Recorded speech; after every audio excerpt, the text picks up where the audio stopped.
إن الحمد لله نحمده ونستعينه ونستغفره ونعوذ بالله من شرور أنفسنا ومن سيئات أعمالنا من يهده الله فلا مضل له ومن يضلل فلا هادي له وأشهد أن لا إله إلا الله وحده لا شريك له وأشهد أن محمدا عبده ورسوله اللهم صل وسلم على نبينا وحبيبنا محمد وعلى آله وأصحابه ومن سار على نهجه وتمسك بسنته إلى يوم الدين يا أيها الذين آمنوا اتقوا الله حق تقاته ولا تموتن إلا وأنتم مسلمون يا أيها الناس اتقوا ربكم الذي خلقكم من نفس واحدة وخلق منها زوجها وبث منهما رجالا كثيرا ونساء واتقوا الله الذي تساءلون به والأرحام إن الله كان عليكم رقيبا يا أيها الذين آمنوا اتقوا الله وقولوا قولا سديدا يصلح لكم أعمالكم ويغفر لكم ذنوبكم ومن يطع الله ورسوله فقد فاز فوزا عظيما أما بعد فإن أصدق الحديث كتاب الله وخير الهدي هدي محمد صلى الله عليه وسلم وشر الأمور محدثاتها وكل محدثات بدعة وكل بدعة ضلالة وكل ضلالة في النار معاشر المسلمين والمسلمات. Para hadirin dan hadirat rahimani wa rahimakumullah. Alhamdulillah, senantiasa kita memuji dan bersyukur kepada Allah Subhanahu wa taala yang mana Allah mudahkan langkah kita menuju masjid ini. Yang pertama, kita melaksanakan salat jamaah dan itu merupakan kewajiban terkhusus bagi kaum muslimin, bagi kaum laki-laki menunaikan salat 5 waktu di masjid Allah, di rumah Allah Subhanahu wa taala. Nabi SAW pernah ceritakan ada seorang yang buta mendatangi beliau SAW. Seorang laki-laki yang buta, a'ma. Faqala, kemudian dia bertanya kepada Rasulullah, "Ya Rasulullah, innahu laisa li qaid." Wahai Rasul, aku tidak memiliki qaid. Beliau buta, bertanya kepada Nabi SAW. Aku tidak punya orang yang dapat menghantarkan aku ke masjid. Fasa'ala Rasulullah sallallahu alaihi wasallam an yurakhis, dan beliau minta sa'al, memohon ya, dengan mengemukakan sebuah alasan yang kalau kita mungkin ditanya, mungkin kita kasihan. Karena memang buta, bukan buta sebelah, buta total. Tidak bisa melihat. Dan minta kepada Nabi, mendatangi Nabi, meminta rukhsah. An yurakhis.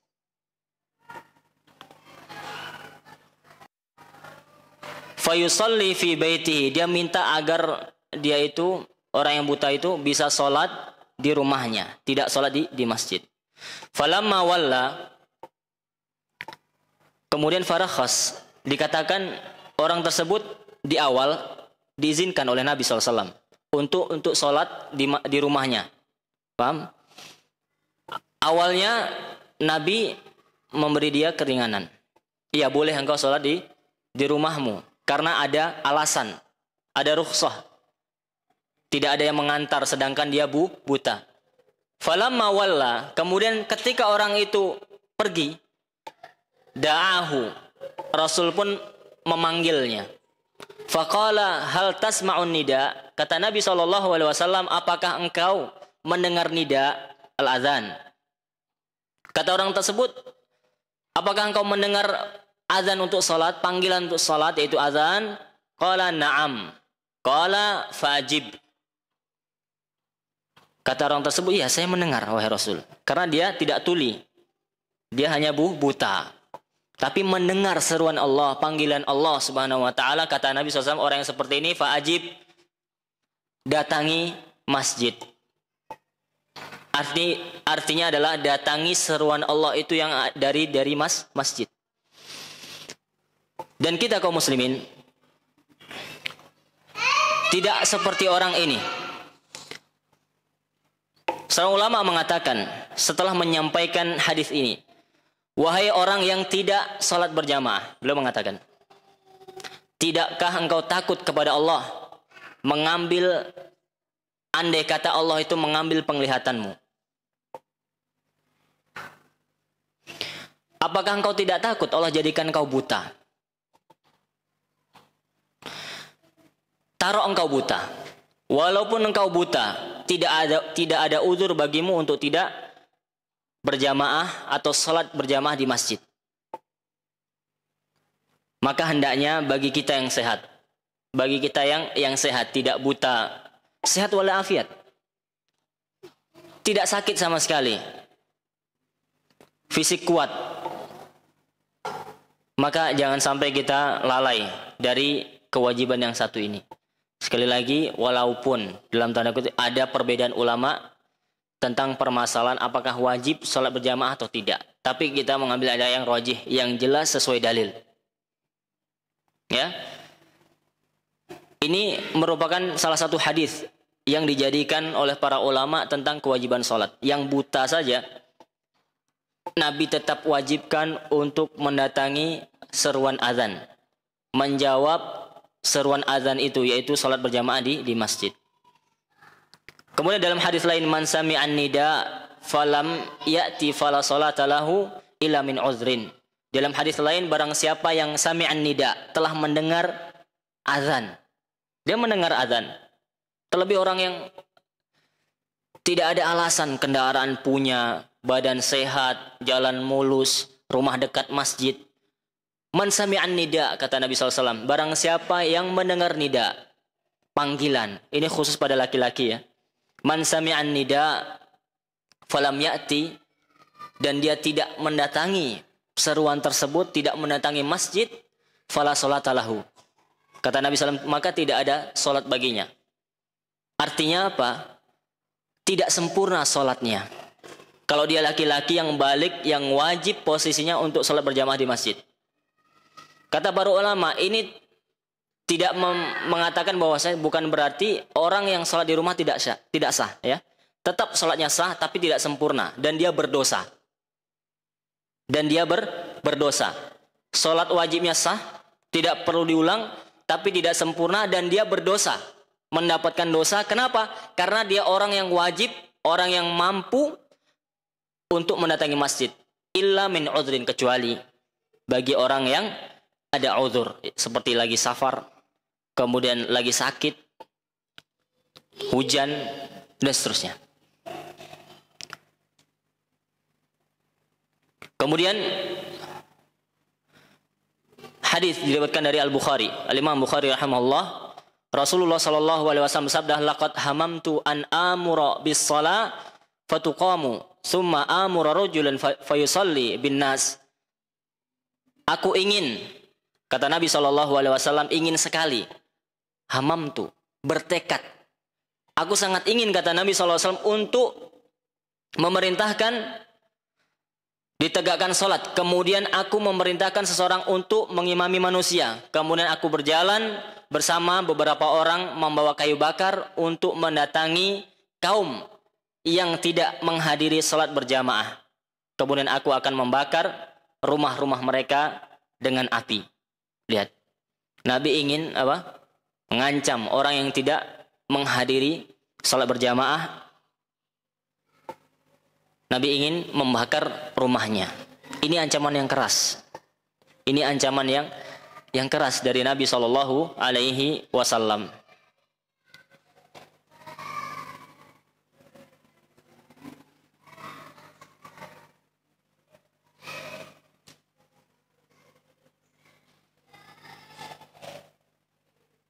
Bahkan dikatakan, ini perkataan Abdullah bin Mas'ud radhiyallahu taala anhu, walaqad kana ar-rajul yu'ta bihi, di zaman sahabat dan di zaman Rasulullah sallallahu alaihi wasallam, kata Abdullah bin Mas'ud, bahwa ada seorang laki-laki yang sedang sakit, yuhada bainar rajulain, orang ini dipapah oleh dua orang laki-laki, hatta yuqamu fis shaf, sampai dia apa? Dipapah menuju masjid dan dirikan sampai di saf. Ini zaman Rasulullah SAW, dan ini diceritakan oleh Abdullah bin Mas'ud radhiyallahu taala anhu.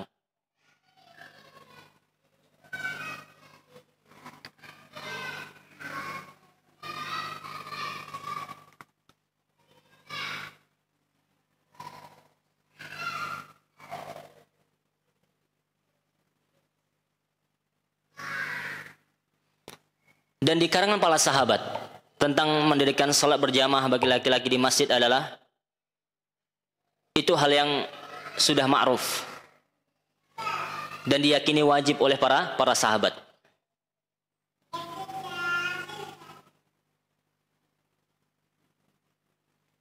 Bahkan terkenal di kalangan para sahabat orang yang meninggalkan salat berjamaah itu terkena penyakit nifak. Ma'lumun nifak, dan diketahui kemunafikannya. Maka sekali lagi ini berkaitan dengan terkhusus bagi laki-laki. Anak ingin mengingatkan diri anak pribadi dan untuk kita semuanya, terkhusus bagi kaum laki-laki, agar kita ketika dibacakan hadis Nabi SAW terkait dengan salat berjamaah, ini bertambah lagi iman kita, bertambah lagi keyakinan kita, bertambah lagi istiqomah kita kepada Allah Subhanahu wa taala, bahwasanya yang memerintahkan adalah Rasul. Setiap perintah Rasul adalah perintah Allah Subhanahu wa taala, wahyu dari Allah, wahyu yuha. Dan yang paling penting adalah kita menjalankan suatu amalan, menjalankan sebuah kewajiban bukan karena ikut-ikutan. Bukan karena ikut-ikutan atau bukan karena ingin dibilang wah, ingin dibilang alim, ingin dibilang ini dan itu. Akan tetapi jalan yang kita dari rumah menuju masjid adalah karena kita apa? Ikhlas karena Allah, karena itu adalah perintah Allah yang perintahkan kita. Kalau kita yakin seperti itu, insya Allah kita akan istiqomah. Dan kita berdoa agar kita istiqomah menjalankan kewajiban. Dan sangat mirisnya di masjid-masjid kaum muslimin. Di sini alhamdulillah di Masjid Umar bin Khattab 5 waktu. Ya, dari awal dibangun ya ada sumber dayanya, ada manusianya. Bahkan salah satu tujuan untuk dibangun adalah itu, untuk mempermudah kaum muslimin menegakkan sholat wajib. Tapi yang kadang sangat miris adalah masjid di kampung-kampung kita, yang masjidnya itu 2 kali lebar ini, lebih besar bahkan. Tapi jamaahnya tidak lebih banyak dari jamaah masjid yang kecil. Bisa dihitung jari, mungkin tidak sampai 10 orang salat 5 waktunya, apalagi jam-jam sibuk zuhur, asar. Ini yang kadang kita masih banyak PR kita, ikhwah. Masih banyak PR kita untuk menyampaikan agama ini. Apalagi antum hidup di pelosok-pelosok.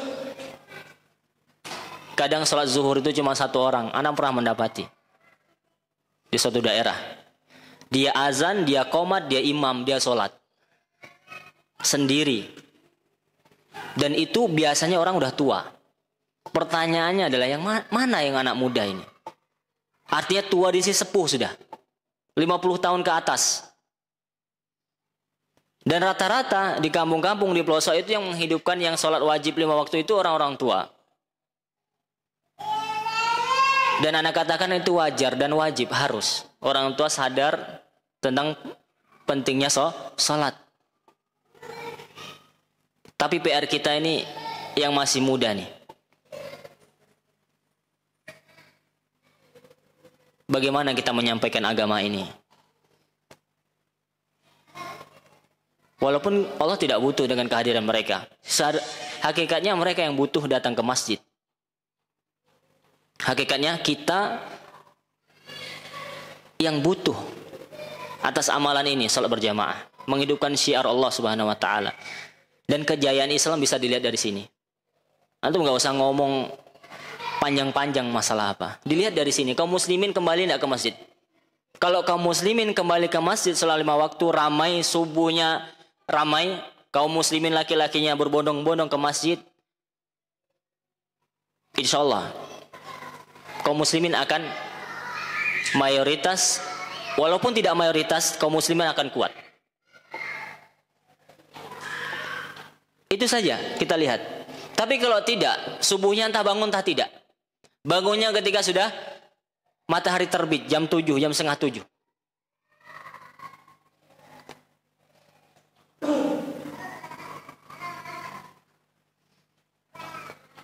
Iyalah haula wala quwata illa billah. Sampai kapan kaum muslimin seperti ini? Maka tanggung jawab nih bapak-bapak menyampaikan terutama kepada keluarganya dulu. Ajarkan anak kita untuk sholat 5 waktu yang laki-laki di masjid. Ya. Ini kewajiban kita. Setelah itu orang terdekat kita. Dan kita berusaha untuk menyampaikan agama ini kepada orang lain. Amar ma'ruf nahi munkar.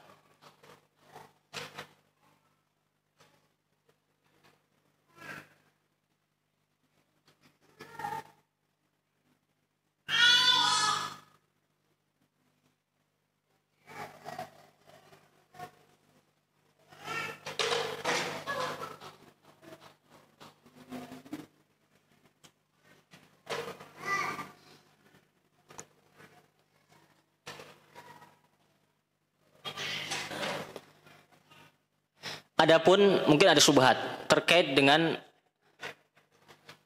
hadis yang menjelaskan bahwasanya sholat jamaah itu dilipat gandakan pahalanya menjadi apa? Ada yang kata 27 derajat. Ya. Artinya hadis itu Anda ingin sampaikan bukan berbicara tentang hukum. Orang ada yang mengatakan ya sudah nggak apa-apa, yang penting aku sholat. Itu berbicara tentang keutamaannya, tentang pahala, bukan berbicara tentang hukum mendatangi salat berjamaah bagi laki-laki. Kita katakan hukumnya wajib, dan ini yang rajih, dan kita sudah bacakan tadi hadisnya. Ya, terkait dengan ancaman dibakar rumah, kemudian orang yang buta itu tetap saja kata Nabi SAW disuruh, diwajibkan oleh beliau untuk mendatangi salat. Taib, ini mukadimah kita. Pada kesempatan yang berbahagia ini kita lanjutkan pembacaan hadis arba'in yang sebelumnya. Ikhwah dan akhwat, kita ketahui bahwasanya kita membahas tentang, kalau tidak salah satu pekan yang lalu, membahas tentang apa? Hadis yang ke-15. Ada yang masih ingat? Man kana yu'minu billahi wal yawmil akhir falyakul khairan aw liyasmut. Barang siapa yang beriman kepada Allah dan hari akhir, hendaklah dia berkata baik atau diam. Man kana yu'minu billahi wal yawmil akhir falyukrim apa? Jarahu atau dhaifahu yang ketiga. Dan Nabi menyebutkan diulang-ulang, man kana yu'minu billah, man kana yu'minu billah. Ini menunjukkan amalan tersebut sangat agung di sisi Allah Subhanahu wa taala. Ikram al-jar wa dhaif, memuliakan tetangga dan memuliakan tamu. Dan ini sudah kita jelaskan pada pertemuan yang lalu. Berikutnya adalah hadis yang ke-16. Ya. Hadis dari Abu Hurairah juga. Sebelumnya itu juga dari Abu Hurairah radhiyallahu taala anhu. Kali ini juga hadisnya dari beliau radhiyallahu taala anhu, anna rajulan, dikatakan ada seorang laki-laki. Ulama berbeda pendapat siapa laki-laki tersebut. Ada yang mengatakan Abu Darda, ada yang mengatakan yang lainnya. Tapi yang menurut anak pribadi dan setelah anak baca penjelasan para ulama, tidak terlalu penting kita mengetahui siapa laki-laki tersebut. Tidak terlalu penting mengetahui siapa laki-laki tersebut. Yang penting adalah walaupun kita tidak tahu siapa laki-laki tersebut, tapi hadis ini tetap bisa dipahami dengan sempurna. Itu tujuannya. Qala, berkata seorang laki-laki tersebut kepada Nabi SAW. Qala lin Nabi SAW. Ausini. Kata orang tersebut, ausini. Berilah aku wasiat, wahai Nabi SAW. Ini menunjukkan betapa semangatnya sahabat Nabi SAW untuk mendapatkan kebaikan dari Nabi SAW.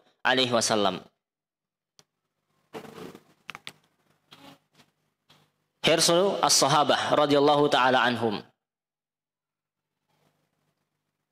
Kemudian kata orang tersebut atau kata Nabi SAW, qala la taghdab.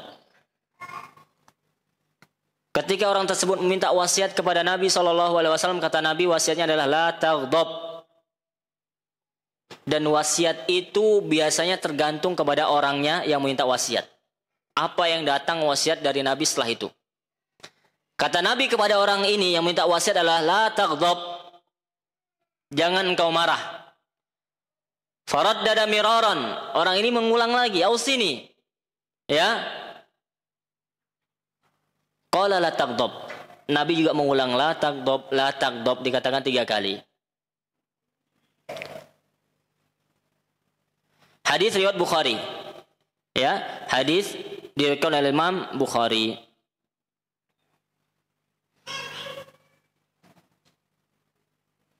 Maka hadis ini, ikhwan dan akhwat rahimakumullah, menunjukkan kepada kita, memberitahukan kepada kita, hendaknya kita menahan dari semua hal yang dapat membuat kita marah. Ini saddun lidzari'ah. Kita tahu bahwasanya kalau kita berhadapan dengan hal tersebut kita marah, maka kita tinggalkan hal-hal yang dapat membuat kita marah. Kita marah kalau misalkan anak kita menumpahkan air di lantai atau di karpet atau di rumah kita. Ya kita sebagai orang yang berakal yang menghindari, jangan taruh sembarangan gelas di sembarang tempat, jangan taruh gelas di bawah. Ini yang harusnya kita lakukan. Jangan sampai kita marah sedangkan kita yang menaruh di bawah. Salah kita sebenarnya. Anak kita nggak tahu apa-apa, apalagi masih di bawah setahun misalnya. Maka tinggalkan wanti-wanti, ya, jauhkan diri kita dari penyebab kita marah. Ini hadis ini secara tidak langsung mengajarkan kita kepada hal tersebut. Ya.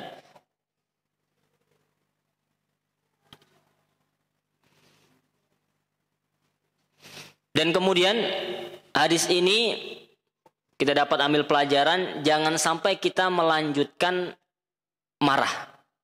Artinya apa? Marah itu wajar. Semua orang berpotensi untuk marah. Tapi yang tercela itu apa? Kita menuruti hawa nafsu, emosi kita.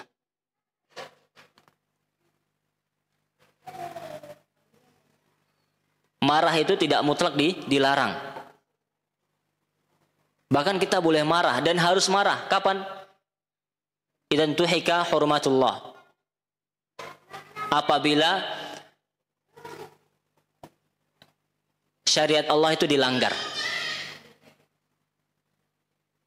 Paham? Ketika anak kita tidak sholat, ya kita wajar marah. Tapi ingat, marahnya karena siapa? Karena emosi, melampiaskan hawa nafsu, atau karena Allah? Karena Allah. Karena anak kita sedang apa?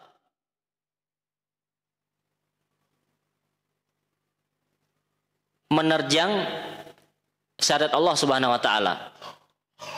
Menyelisih syariat Allah Subhanahu wa taala. Maka ini boleh.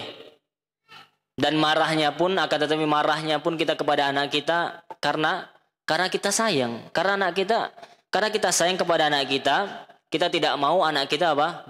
Berdosa.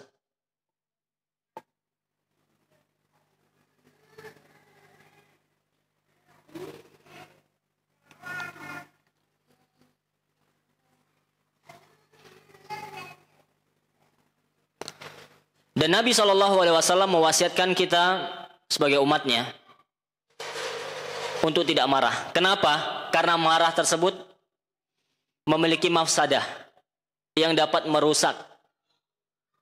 Dan mafsadahnya besar. Orang kalau sudah marah, semua apapun diucap, apapun dibuat, sudah hilang hikmahnya dari ucapannya.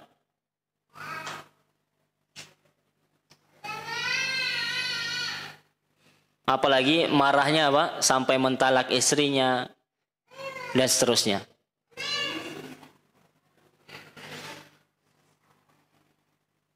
Dan hadis ini, ikhwah dan akhwat rahimakumullah, menjelaskan kepada kita agar kita menjauhi akhlak yang buruk.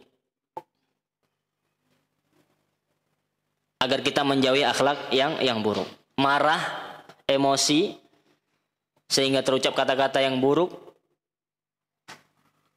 ini dilarang. Dan kita harus jauhi dari, kita menjauhkan diri dari akhlak tersebut. Mudah marah dan seterusnya.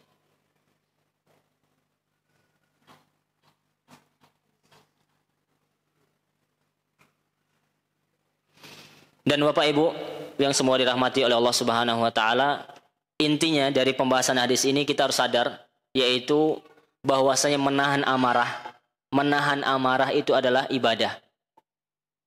Jangan antum kira ibadah itu aja ibadah mahdhah. Salat, puasa, zakat, infak. Bukan. Menahan amarah itu adalah ibadah. Bahkan nanti kita sebutkan, orang yang mampu menahan marah, hadisnya ada. Padahal dia mampu untuk melampiaskannya, maka dia akan disediakan bidadari di surga.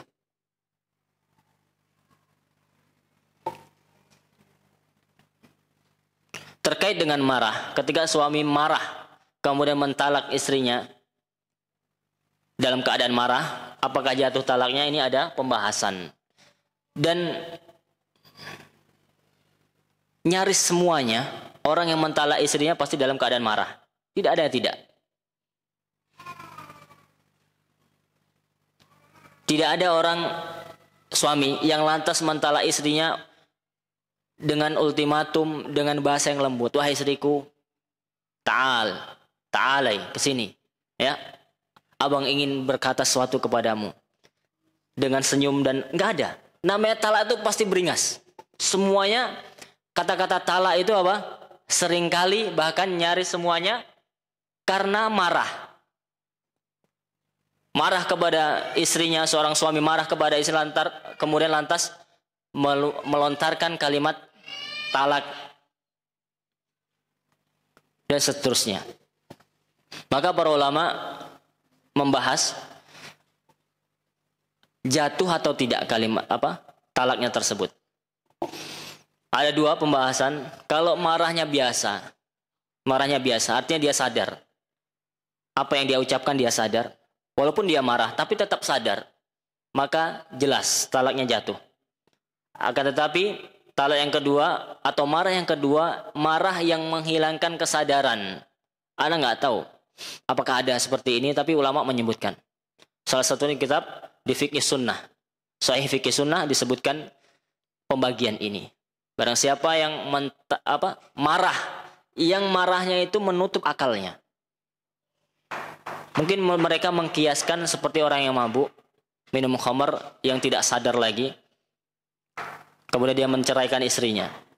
Ala kulli hal, kondisi yang menghilangkan akal pikirannya ketika dia marah, maka dia tidak jatuh talaknya. Wallahu ta'ala alam. Silahkan dirujuk, bisa Bapak Ibu baca di kitab Sahih Fiqh Sunnah, karya Asy-Syaikh Abu Malik rahimahullah.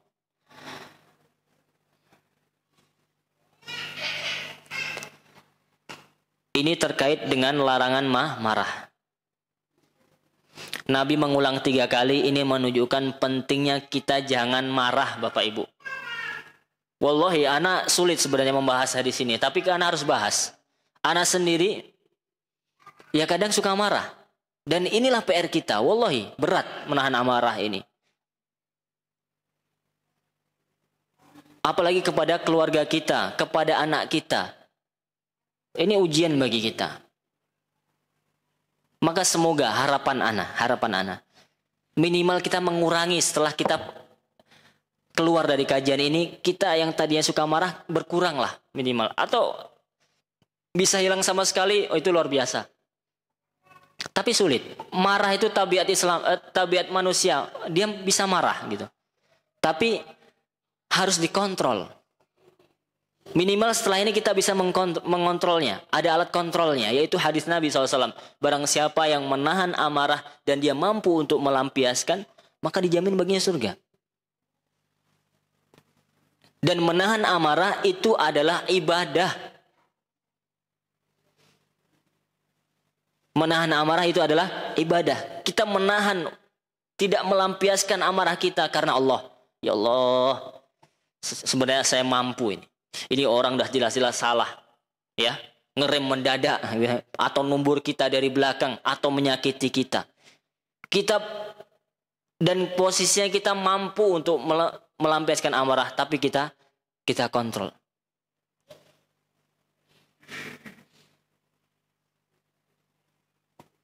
Karena kebanyakan setelah amarah itu adalah penyesalan. Setelah amarah penyesalan. Seorang suami marah kepada istri, membanting perabotan, tar pecah. Dia akan nyesal itu. Dia beri pakai duit susah nyarinya. Apalagi barangnya sudah langka misalkan. Dia suatu saat pasti menyesal. Kenapa? Karena amarah. Apalagi suami mentalak istri dalam keadaan disemarah, pasti menyesal. Bahkan ada orang tua yang memukul anak sampai terluka, dibawa ke dokter, ditanya dokter kenapa? Ini karena saya pukul. Saya tarik tangannya, menyesal. Ya. Emosi, amarah berujung penyesalan. Makanya Nabi SAW 3 kali mewasiatkan kepada laki-laki tersebut apa? Ausini ya Rasulullah, berikan aku wasiat. La taqdob. Bukan hanya sekali, la taqdob 3 kali. Ini menunjukkan apa? Pentingnya kita menahan amarah. Jangan marah. Sepele, ringan diucapkan. Tapi ini wasiat yang sangat besar dari Nabi SAW. Dan Nabi tidak pemarah. Nabi tidak pemarah. Antum bisa baca bagaimana Anas bin Malik. Beliau ketika disuruh malah beliau main-main. Nabi nggak marah. Nabi marah itu ketika apa? Ketika syariat Allah diselisihi. Itu baru marah. Kalau selama diri beliau pribadi, personnya yang disakiti, yang disinggung ini nggak pernah marah. Nggak ada pernah riwayat Nabi marah. Nabi hanya marah ketika apa? Ada orang yang keluar dari sholatnya. Kenapa? Gara-gara imamnya lama. Nabi marah kepada sahabat tersebut karena ini fitnah. Fitnah. Membuat orang lari dari sholat berjamaah. Ya, imam ya, bukan Sumargono maksudnya, imam. Ketika itu apa? Lama-lama, apalagi antum sholat di masjid umum. Tamat dari pondok, hafal 30 juz, dia imam sholat subuh. Sholat subuh kan sunahnya panjang, tabarok sama al-insan. Itu besok jamaahnya masuk ketika ngeliat antum di situ, dia yakin pulang. Kecuali antum di pondok. Yang jelas anak muda, yang jelas penuntut ilmu, yang jelas mempersiapkan diri, yang jelas tahu kebiasaan sholat di masjid itu panjang. Siap dia. Tapi antum jangan semata-mata apa? Mempraktekannya di masjid umum. Yang ada fitnah. Yang ada fitnah. Nabi marah. Apakah engkau pembuat fitnah? Dan Nabi mengangkat suaranya. Karena ini menyalahi syariat Allah. Kemudian kata Nabi, bisa jadi orang itu apa? Ada yang tua, ada yang punya hajat dan seterusnya. Dan apalagi di masjid umum, sholat subuh. Orang mau ke kantor, takut macet dan seterusnya. Kadang sholat subuhnya udah pakai seragam. Kalau bisa, assalamualaikum udah langsung ke tempat kerja. Antum harus pikirkan itu ketika jadi imam. Antum harus paham fakih masalah seperti itu.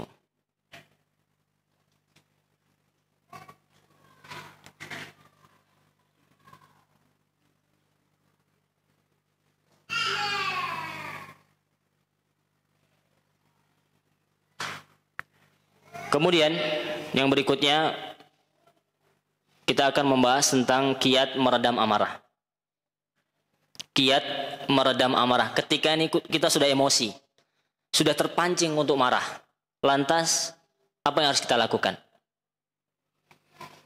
Maka ini butuh latihan. Yang harus kita sadari ketika kita marah. Tapi ini sangat sulit, menghadirkan ilmu ketika marah, ketika emosi. Ya. Agar marah kita itu meredam dan surut, kata Nabi SAW dalam hadis dikatakan hendaklah seseorang itu mengucapkan a'udzubillahi minasyaitan, atau boleh a'udzubillahi minasyaitonir rajim. Disebutkan kuntu jalisan dari sahabat Sulaiman bin Surat radhiyallahu taala anhu, aku pernah duduk bersama Nabi SAW dan ada dua orang laki-laki yastabbani yang sedang mengeluarkan kata-kata kotor, ya subbu. Ya. Fa ahaduhuma ihmarra wajhuhu, dan keduanya itu apa? Sudah memerah wajahnya karena emosi. Saling cela mencela. Wa antafakhat audajuhu, dan sudah keluar uratnya itu. Faqala Nabi SAW, inni la alamu kalimatan law qala hadzaba anhu ma yaji. Sesungguhnya aku benar-benar tahu ada satu kalimat kata Nabi SAW, kalau dibacakan kalimat ini maka akan meredam amarah mereka. A'udzubillahi minasyaitonir rajim. Qala a'udzubillahi minasyaitonir rajim. Kalimat tersebut adalah a'udzubillahi minasyaitonir rajim. Dzaba anhu ma yaji. Setelah mereka mengucapkan kalimat tersebut, seketika langsung amarahnya meredam.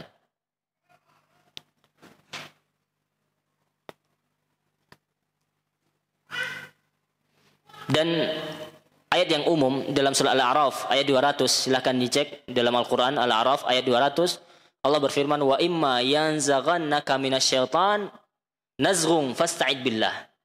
Apabila ya setan datang kepadamu dan membisikkan kepadamu, ya menggodamu, maka fasta'id billah. Obatnya adalah beristi'adzah, minta perlindungan kepada Allah dengan mengucapkan a'udzubillahi minasyaitonir rajim.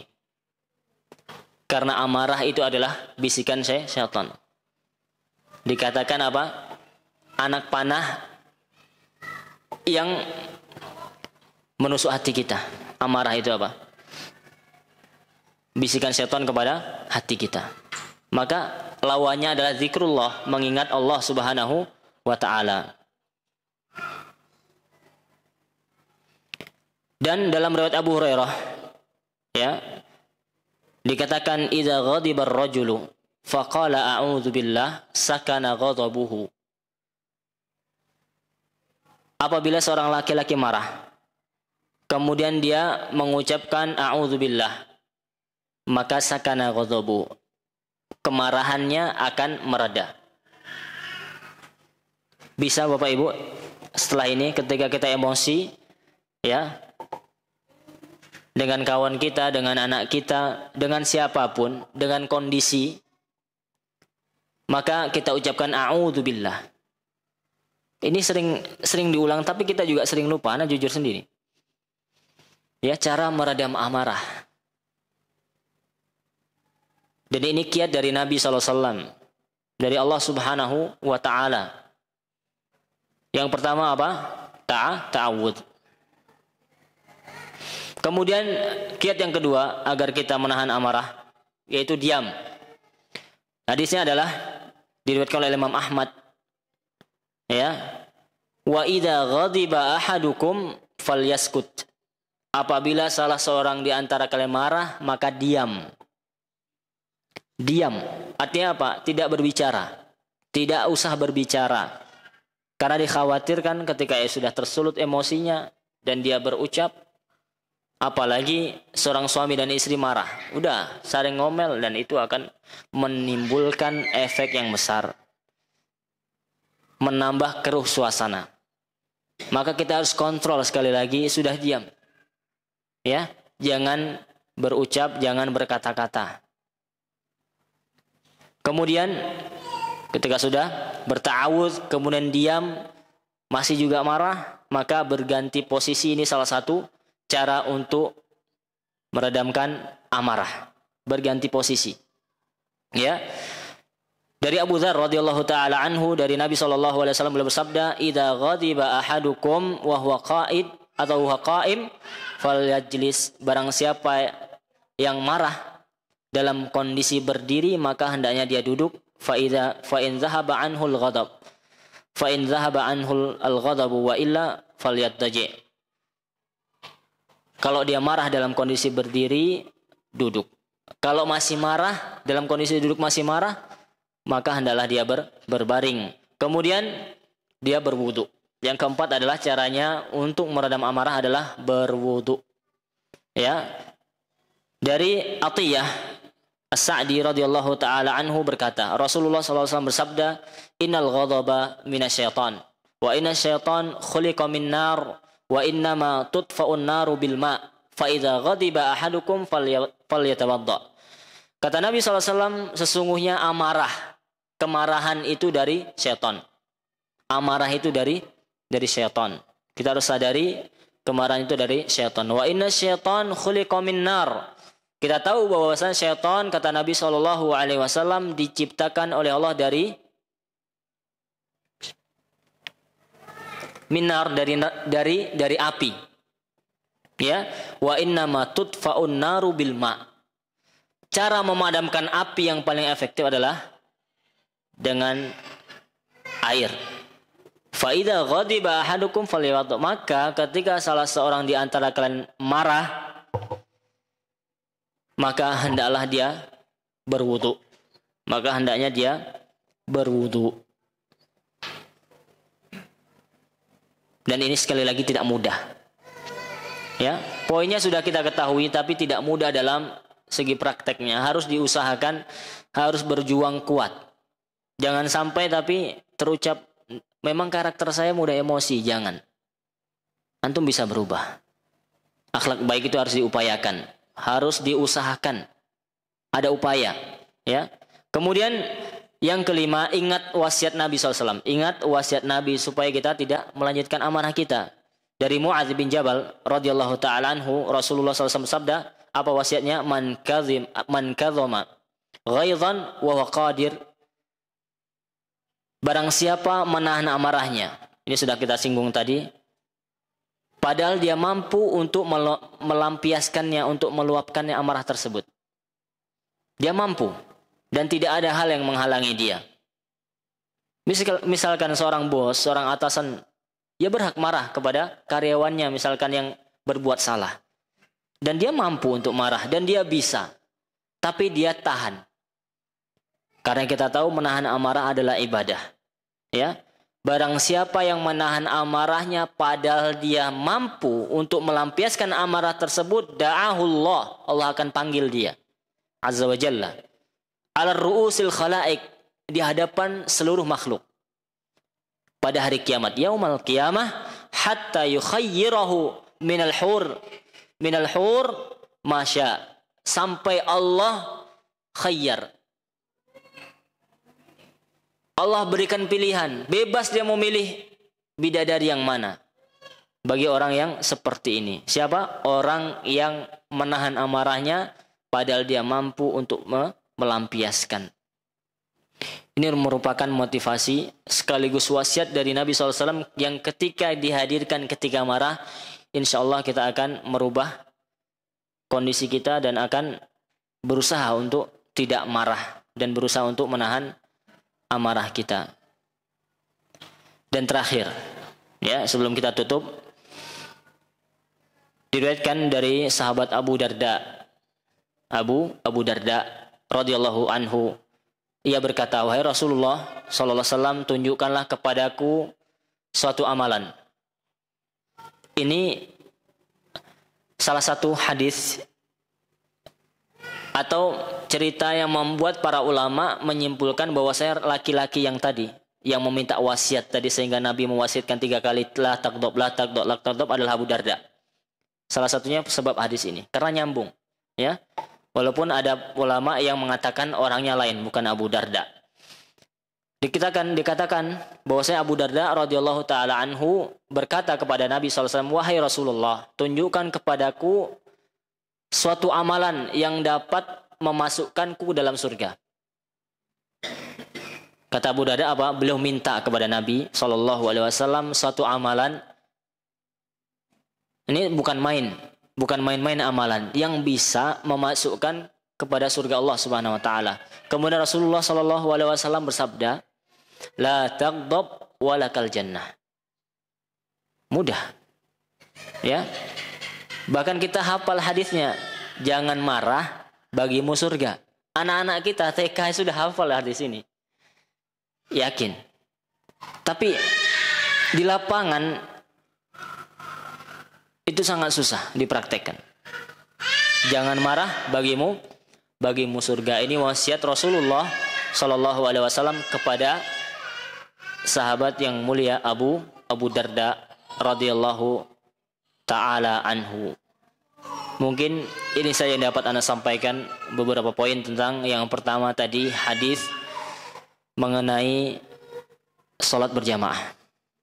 Ya, mengenai salat berjamaah.